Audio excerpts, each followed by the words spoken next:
Good morning 9th class students. हमारा जो topic था फ्लोटेशन, उसके हम क्वेश्चन आंसर देते हैं। पहला है, why is it difficult to hold a school bag having a strap made of a thin and strong strings.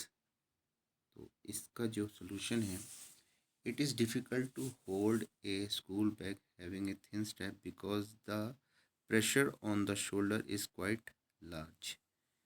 जो थिन स्ट्रैप है हमारा बैग का, उससे क्या हो जाएगा, प्रेशर पड़ जाएगा शोल्डर पे, काफ़ी लार्ज प्रेशर पड़ जाएगा क्योंकि हमारा जो स्ट्रैप है थिन है। This is because the pressure is inversely proportion to the surface area on which force act.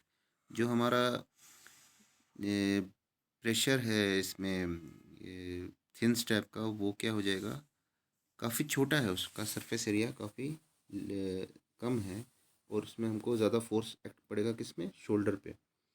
The smaller is the surface area the larger will be pressure on the surface. In case of the thin strap the contact surface area is very small, hence the pressure exerted on the shoulder is very large. Next, what do you mean by buoyancy? buoyancy से आप क्या जानते हैं, क्या उसका explain कर सकते हैं? The upward force exerted by a liquid on an object immersed in it is known as buoyancy. जो आपका लिक्विड है उसमें अगर हम कोई ऑब्जेक्ट डालें तो वो क्या करता है, अपवर्ड फोर्स एक्सर्ट करता है, तो उसे हम क्या कहते हैं, buoyancy कहते हैं। When you try to immerse an object in water, then you can feel an upward force exerted on object, which increases as you push the object deeper into water.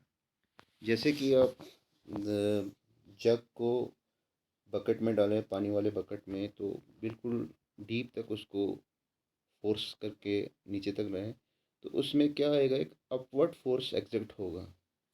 जितना आप उसमें फोर्स से करेंगे और उसको release कर देंगे तो एक अपवर्ड फोर्स एक्सर्ट आएगा, वो एकदम झटके से पानी के बाहर आ जाएगा। तो यही है एक एग्जांपल आपका buoyancy का। जितना आप डीपर ले जाएंगे उतना ही उसमें अपवर्ड फोर्स एक्सर्ट होगा। Why does an object float or sink when placed on the surface of water?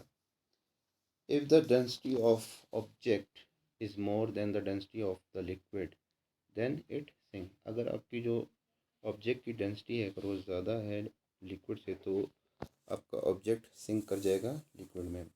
This is because the buoyant force acting on the object is less than the force gravity. जो हमारा force gravity है वो ज़्यादा हो गया है आपके buoyant force से, जिससे कि हमारा ऑब्जेक्ट है वो सिंक कर जाएगा। On the other hand, if the density of object is less than the density of liquid, अगर हमारा जो ऑब्जेक्ट है उसकी डेंसिटी कम है लिक्विड से, कम है डेंसिटी ऑफ लिक्विड से, then it float on the surface of the liquid, तो वो क्या करेगा, वो फ्लोट करेगा लिक्विड के सरफेस पे। This is because the buoyant force acting on the object is greater than the force of gravity. यहाँ पे जो हमारा buoyant फोर्स एक्टिंग कर रहा है ऑब्जेक्ट पे, वो क्या है, ग्रेटर दैन हो जाएगा फोर्स ऑफ ग्रेविटी। तो ये कुछ क्वेश्चन थे, नेक्स्ट चैप्टर में और इसके क्वेश्चन आंसर देखेंगे। आज के लिए इतना ही। Thank you students.